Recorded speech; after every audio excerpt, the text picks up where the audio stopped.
I think that the crop circle phenomenon has been swept under the rug, which is pretty amazing, considering there were 69 in England alone last summer, and 56 others documented in Iran, Slovenia, Macedonia, Italy, France, Belgium, the usuals, but in other countries that might not have seen them before. And when the news is so corroded with not putting out the truth, then we don't get really to be advancing as a society. And the crop circles, they're not accidental. They're not arbitrary. They're intentionally placed in areas where people will see them. And some of the most prominent crop circles in history were placed in fields right near telecommunication towers. Lines of them. So the ETs that I believe are delivering these messages to humanity are putting them in places where they trust that they will get out to as many humans as possible. They're not art in fields to be looked at and said, oh, how pretty. They're subliminal messages to humanity that they count on at least a few people crazy enough to get in planes and go film them, like I did, and all the other photographers that are willing to go in little planes and fly over the crop circles, because it's not an easy thing to do. The crop circles have appeared more in England than anywhere else on the planet that have been documented. And when I say that, I mean that they've probably been appearing all over the world, but the only times they get noticed is when somebody flies over them, drives by them, walks through them and says, oh my God, and then brings it to the public. When we've had the most notable crop circles in history brought to the public, the news carries the story, and then they'll throw in a couple old guys and say, oh, we made them, you can all go back to sleep. So the public has gone back to sleep. But the circle makers are non-relenting. They come back year after year after year in all these different countries, and mainly England. And England, they're choosing this area between Stonehenge and the Avebury Stone Circle, which is the largest stone circle, oldest in all of Europe, and Glastonbury. And this 40 square mile radius has been the site of more than 50 to 70 crop circles every year. And I think one of the more phenomenal things about going in the crop circles is when you walk in the initial circle, you think, this is incredible. There's this huge formation with the centerpiece usually, and you think this is it, oh my God. And then there's this tiny walkway and there's another circle. And then there's another one. And a lot of the most famous crop circles have had hundreds of circles within one formation. And many of them have had, my favorite was in Avebury Manor in 2010. Every circle had a masterpiece, centerpiece. And then I'd go in the next one, it was a totally different, like spokes of a wheel in wheat. And the next one was like an Indian teepee town, and they take the wheat, they braid them, twist them, lay them down in ways that if a human did it, they'd all be broken. But there's something that the circle makers do where they heat the wheat, and in an instant, hundreds of thousands of grains of stalk bend in perfect sacred geometry, perfect symmetry, without breaking. When we start walking in the tram lines, there's this umbrella that's not only the crop circle has an electromagnetic raised field, but it goes outside the formation even. So when I'm walking into a crop circle, whoo, you can feel it right when you get in the umbrella. And I lift up my arm and the hair stands up. Not that I have much, but the little hairs stand up. Goosebumps head to toe, chills on my head, and my whole body just shimmies. And right when I hit the envelope, I just looked back and my boyfriend was going like this. He was so stunned. Right. So there is a sense of something that affects the human body. So when I came back in 2007, my second crop circle that I walked into, I laid down, passed out, and when I opened my eyes, I had very tight skin on my face, but I was seeing things in the sky that I had never seen before. And I see them all the time now.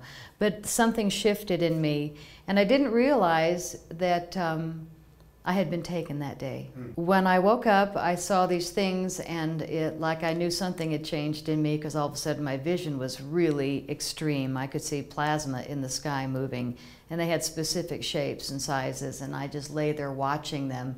And then pretty much for the rest of that summer, every crop circle I went in, I just watched them. I saw some of them had eggs, an egg sac that went off the side, and I was sketching these things, and I couldn't tell people because I felt like, you know, what shifted in me? But then I started showing them to people, and I started pointing to the sky, and the people around me could see these things also, because they were also going in the crop circles. When I came back to Colorado, I saw them in Denver. I saw them in the mountains, and I started showing them to people that weren't in the crop circles, and everybody could see them. I think it's about stopping what we're doing, stopping our busy lives, and taking the time. What's next is that I learned a very harsh experience. I handed my 4 movies over to distributors that hid them from the world. I think they're quite aware that I am the only filmmaker showing the balls of light making the crop circles. I've taken the study a lot further than anybody I know in the field, but I don't research other people's work. I never have. I like to know what other people are doing, and I've gone to the biggest people because I guess I'm one of them now, but I say to all of my cohorts in the field, use this, share it with the world. It's not like I'm anybody. They gave it to me. Let me give it to you. And I said to somebody quite famous, pretend you found it. I don't care. But you're out there on TV all the time. Advance the study. They've slipped it under the rug, and we're letting them get away with it. It's not just pretty things in the field. These things are being made by balls of light, carrying illuminated light beings, and I filmed them. I filmed them. It's not a doubt in my mind, but again, it's because I was fearless and I was there in the fields for years. You know, when I used to hear people say that, I'd go, roll your eyes, that's a crazy person. But you know, when it happens to you, and it happens to you for years, it's not a matter of convincing anyone anymore. I'm not real interested in people that go, ha ha, it's like, well, there you go. Yeah, right. You know, that's my new line. Well, there you have it. Because every now and then somebody will say, oh, crop circles, that's so last year. Somebody just did that on Facebook, and I said, yeah, 200 years of last year. And that's fine, you know. For me, I'd say it with a smile, because debunkers, I just wish them luck evolving.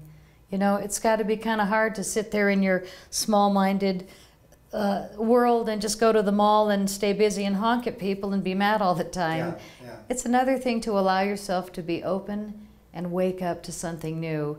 And the crop circles have so much information that when we take the time, each person looking at all these crop circle pictures will get something out of it, because they're not with words, they're in art.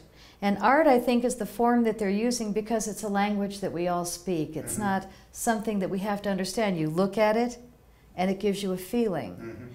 And the circle makers are using sacred geometry, which is mathematical. And sacred geometry is usually symmetric, like there's a center dot, and everything comes out evenly. So the brain will look at this sacred geometry and take it in on a subconscious level and gain something from it. And I tell people when they say, what's that one about? What is that formation about? It's different for everyone depending on your spiritual enhancement, your vibration, your consciousness. Those that have a lot more experience might see more of a flower of life, where somebody will see a grid pattern from a TV. I mean, the mind will see what it needs to see, but I recommend to everybody to look at as many crop circles as possible, because these ETs that are delivering them, they're not here to hurt us, or we would have all been gone by now. They're giving us these messages in fields of wheat, corn, barley, canola, because they know that it'll last for 2 to 3 months of summer until the farmers mow it down. And I think they really count on the photographers to get it out to the world. So yes, I'm going to keep at it. I love them. And for me, I'm just looking forward to the ascension of my work. I can tell that no little foolish human is going to stop me from doing this, because it's a gift. Great. It's a gift. Keep it up. They're all describing the same event, the same thing. They're all describing the same characteristics of the material. The craft then shifted location again and was above their car.